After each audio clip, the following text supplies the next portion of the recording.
everyone. Happy summer. This is Chief Chat, an unscripted, informal, off-the-cuff conversation with people in the know who you need to know from MercyOne. Today, our guest is an absolutely phenomenal leader, amazing nurse, and really incredible human being. She's one of my dearest friends. I love partnering and working with her, Diane Probasco. She is MercyOne Central Iowa Market Chief Nurse Officer, and I'm so excited for you to get to know her a little bit better.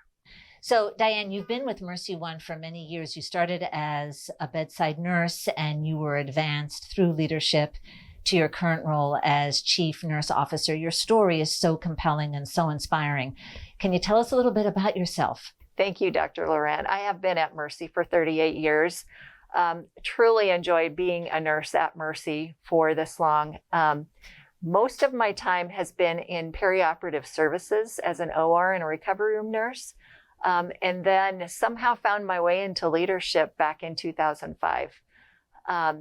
Was really surprised when I was asked to do the chief nurse job, frankly, but I think my passion for nursing and for Mercy have been the key reason that I've stepped into this role. So Diane, since you started, there must be many changes and evolutions in the profession of nursing. Can you tell us a little bit about what's different today than when you started as a bedside nurse? There have been a lot of changes in nursing over the last almost 40 years. When I graduated from nursing school, there were not very many positions open. Whereas now we can't find enough nurses to work, and that's going to be a challenge for us for many years to come. On top of that, some of the other changes, the EMR, I think has probably been the biggest change for us. While there are some positives, it does create extra work for nurses and physicians that takes more time and makes it even more difficult to get your patient care done. In some ways, it takes the focus off the patient, but it does create a lot more safety and follow-up for our patients too.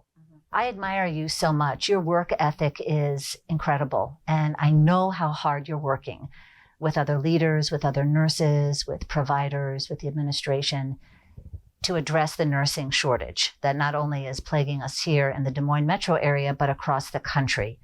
Can you tell our audience a little bit more about what the recruitment and retention strategy is for nurses? I do want to also recognize all the other senior nursing leaders, yourself, many other administrators that have helped with our planning. Also Dave Eilers from Performance Excellence. We have spent countless hours assessing what our problems are, how we can retain and recruit nurses, and then reevaluating any strategies we put in place. Donna Hoffman, our HR VP, and I have conducted listening sessions through most of our nursing departments and ancillary departments to see what the nurses are saying about issues that they face every day and what we can do to help with that, and their suggestions to help recruit staff. That's been very successful. We did get our best ideas actually from the staff that are taking care of our patients. Several of the things that we have put in place involve travelers, and how do we incentivize travelers to get them in the right departments to help open more beds. We're working with our HR leaders to also develop programs to incentivize staff to work more shifts. We're offering recruitment and retention bonuses. Additionally, we've got a new summer incentive plan to entice staff that used to work for us to come back and work for an increased pay without benefits. Pretty much anything that we can think of to get more staff in the door so we can open up beds.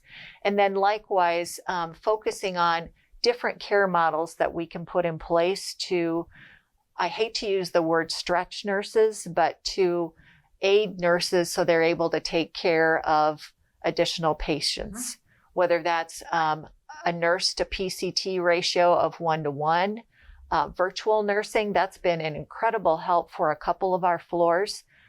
We've also added virtual nursing to the ED to help with patient safety, make sure that all the orders are addressed in a timely manner. And then we're still looking at how else can we do that. Many people want to stay home and not actually come work in a hospital right now. Virtual nursing is a great recruitment strategy for nurses that want to work from home, whether they've retired or they have children at home. It lets them work off shifts and still stay there with the family. It also helps as far as recruiting nurses into the hospital. It provides another layer of safety for the patients. So overall, it's really made a big impact in our recruitment.